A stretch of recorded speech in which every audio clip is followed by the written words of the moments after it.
This program will talk about the policies and actions taken by these foreign countries from 2011 to 2016, which involved the Islamic State of Iraq and Syria, also known as ISIS.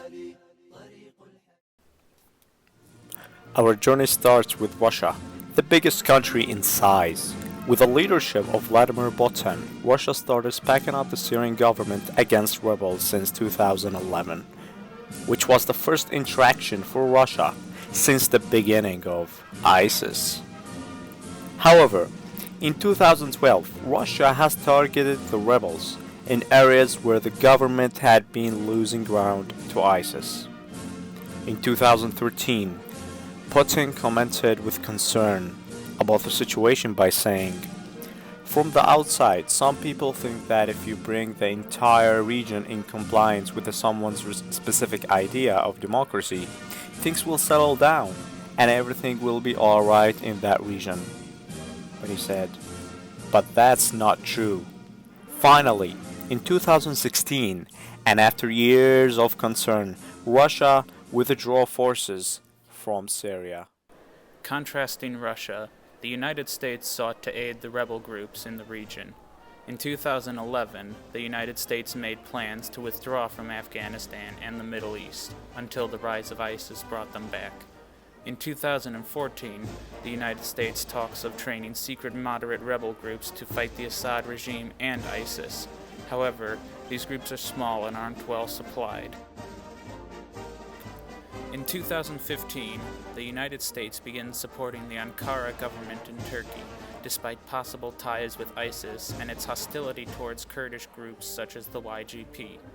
The YGP are long-standing fighters against ISIS and were supported by the United States until now, while Ankara is suspected of using United States weapons to remove Kurdish people from these locations, instead of using it to fight ISIS groups. The United States' main policies are continued bombardment in areas where ISIS is known to be. Our third country is Iran, the closest country to the conflict with ISIS.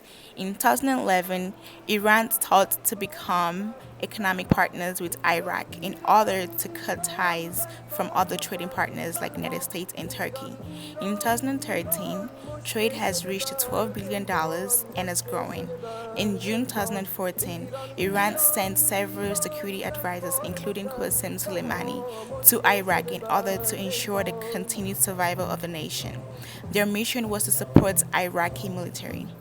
In July 2014, Iran and Hezbollah were organizing and supplying Iraqi militia in the fight against ISIS. In March 2015, several reports emerged about General Soleimani taking more control of military operations in Iraq against ISIS. During this period, Iran has lost at least 12 soldiers and private citizens in the fight against ISIS in Iraq. In February and March of 2014, Saudi Arabia aimed to stop sending Saudi fighters to Syria.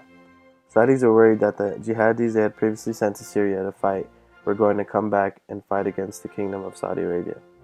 As a result, King Abdullah banned Saudis from fighting in foreign conflicts. Prince Bandar bin Sultan, Saudi's intelligence chief who was in charge of funding, supplying, and organizing jihadi groups, was replaced with Mohammed bin Nayef, who was known for his campaign against Al-Qaeda. In March 2014, the Saudis withdrew their ambassadors from Qatar because Qatar continued to fund and supply the jihadi groups who were out of control at this point.